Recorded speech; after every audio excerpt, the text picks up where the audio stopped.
Hi everyone, welcome back to another video from Gameplay Classic. In this video, I'm going to show you how to enable auto rolling in dice streams. In order to enable auto rolling in dice streams, first of all, open up Dice Streams application on your device. Start playing and go to the dice rolling screen where you roll the dice. Once you're in this page, go ahead and press and hold on the dice icon in red at the bottom in order to enable auto roll.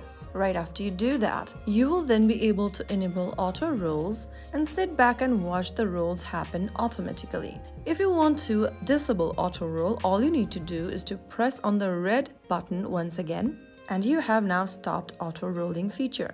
So that is how you can easily enable auto roll in dice streams. If you found the video helpful, don't forget to like, share and subscribe for more dice streams, tips and tricks. I will see you in the next video. Thank you for watching.